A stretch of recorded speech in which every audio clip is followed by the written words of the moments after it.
Bienvenue sur le Forum Reset. Sur ce plateau télé, j'ai le plaisir de recevoir Raphaël Souchier. Bonjour. Bonjour. Vous êtes expert en économie locale, consultant européen, également auteur d'un livre qui s'appelle Made in Local, emploi, croissance et durabilité, et si la solution était locale. Alors la solution locale ou pas?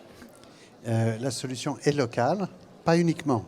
C'est-à-dire que depuis la Deuxième Guerre mondiale, on a beaucoup développé l'export en se disant c'est comme ça qu'on va faire venir des devises dans le pays. Et puis on se rend compte d'abord que tous les pays cherchent à exporter. Et puis que en fait, l'économie, elle a une deuxième jambe. On marche sur deux jambes. Tout ce qui est relation avec l'extérieur, l'import-export, et puis tout ce qui est valorisation des ressources de nos territoires. Et ça, on l'a un petit peu oublié. Et avec la crise et avec le développement de la mondialisation, on commence à se rendre compte que c'est très important. Justement, le slogan cette année sur le Forum Reset, c'est Local is Beautiful. Ça veut dire quoi? Qu'il y a une vraie clé, un vrai levier de développement sur cette économie locale?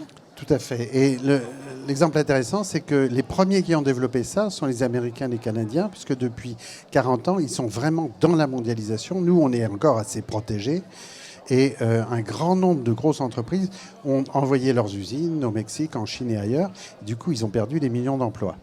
Et du coup, ils se sont posé la question, mais comment on fait pour vivre? Et ils se sont rendus compte qu'en travaillant ensemble, en s'achetant les uns aux autres, comme les chambres de commerce françaises disaient au début des années 80, nos emplettes sont nos emplois, eux, ils l'appliquent.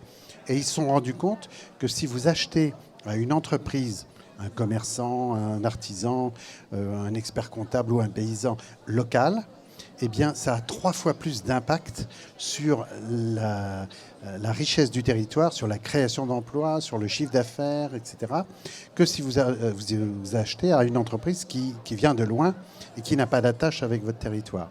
Donc ça, c'est un élément très intéressant. On appelle ça le multiplicateur local. Si vous achetez 100 pour 100 € sur votre territoire, ça aura 3 fois plus d'impact si c'est un commerçant ou une entreprise locale. Mais alors, est-ce que c'est encore possible de relocaliser l'économie quand on sait qu'on est dans un marché plutôt mondial? Alors, c'est possible dans la mesure où tout ne peut pas être localisé et tout ne peut pas être non plus délocalisé.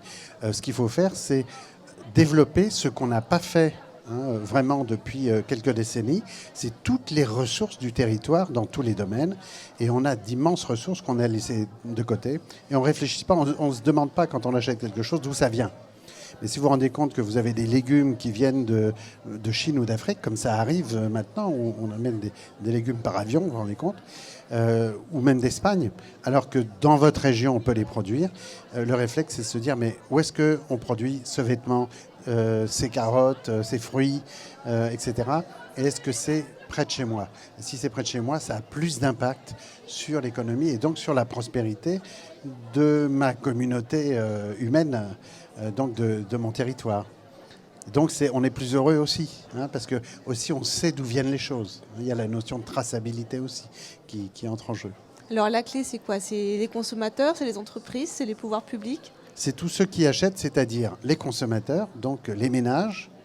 Quand moi j'achète, il y a 20 ans, j'achetais beaucoup dans les supermarchés des choses qui venaient de partout. Après, avec ma femme, on a réfléchi, on a regardé et on achète pratiquement tout localement chez nous.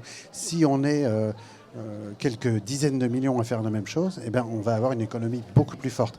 Et ça dans tous les pays. C'est-à-dire que ce n'est pas juste ici, mais si dans tous les pays on faisait ça, toutes les économies seraient plus prospères. Donc vous me disiez à la fois les consommateurs, les ménages, les collectivités sont parfois les plus grosses entreprises d'un territoire. Si les collectivités se mettent à, comme elles commencent à le faire en France de plus en plus, à valoriser toute l'offre locale et à acheter localement, si les entreprises commencent à se dire mais est-ce que j'ai pas des fournisseurs que je pourrais trouver sur le territoire et commencent à les rechercher, entrer en contact avec elles, eh bien on va dynamiser l'énergie de chaque territoire de cette manière-là. Donc tout le monde est concerné et en plus c'est pas compliqué, on sait comment il faut faire, il faut juste le faire. Merci beaucoup. Avec grand plaisir.